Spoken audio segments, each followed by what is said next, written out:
nous aidera à mieux nous sentir, mais alors il nous faudra travailler encore plus pour payer les choses que nous venons d'acheter et nous rentrerons chez nous encore plus fatigués, ce que nous pourrions juste arrêter de faire.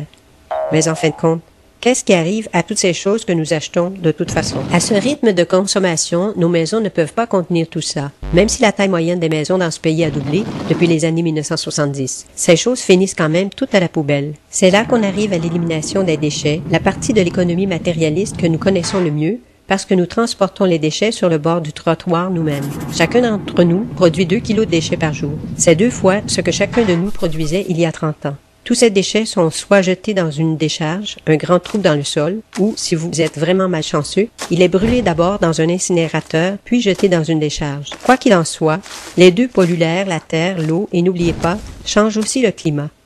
L'incinération est vraiment nuisible. Vous rappelez-vous des substances toxiques dans la phase de production? Brûler les déchets libère en fait des substances toxiques dans l'air. Pire encore, ça fabrique de nouvelles substances ultra-toxiques telles que la dioxine. Selon la science, la dioxine est la substance la plus toxique créée par l'homme, et les incinérateurs sont la source première de dioxine. Cela signifie que nous pouvons arrêter la source première de la substance la plus toxique créée par l'homme. En arrêtant simplement de brûler des ordures, on pourrait l'arrêter aujourd'hui. Certaines entreprises ne veulent pas se fatiguer à construire des décharges et des incinérateurs chez nous. Elles exportent l'élimination des déchets aussi. Qu'en est-il du recyclage? Est-ce qu'il sert vraiment? Oui, le recyclage peut aider à réduire les déchets. Et il réduit la pression d'extraire et de produire de nouvelles choses. Oui, nous devons tous recycler. Mais le recyclage ne suffit pas.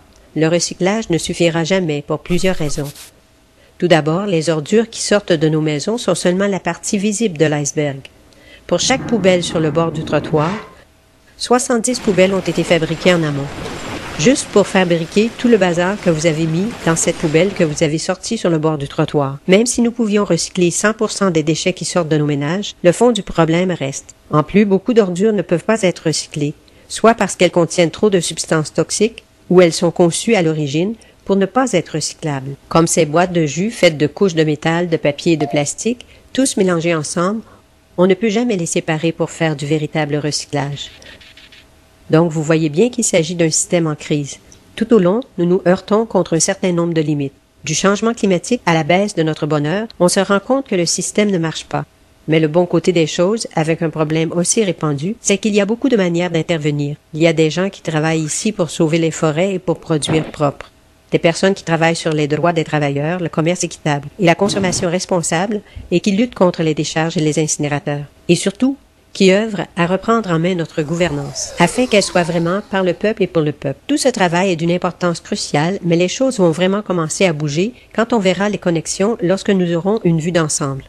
Lorsque les gens, tout le long du système, s'uniront, nous pourrons récupérer et transformer ce système linéaire en quelque chose de nouveau, un système qui ne gaspille pas les ressources ou les personnes. Ce que nous avons vraiment besoin de larguer, c'est cette mentalité de la vieille école. Il y a une nouvelle école de pensée sur ces trucs et elle repose sur la durabilité et l'équité, la chimie écologique, le zéro déchet, la production en circuit fermé, l'énergie renouvelable des économies locales de proximité. Et c'est déjà en train de se réaliser. Bon, certaines personnes vous diront que c'est pas réaliste, c'est utopique et que ça n'arrivera jamais. Mais moi je dis, ceux qui ne sont pas réalistes sont ceux qui veulent continuer à emprunter des chantiers battus. N'oubliez pas que les vieilles méthodes ne se sont pas produites d'elles-mêmes. Ce n'est pas comme la loi de la gravité avec laquelle nous sommes obligés de vivre. Des personnes les ont créées. Et si nous sommes toujours des personnes, créons nous aussi quelque chose de nouveau.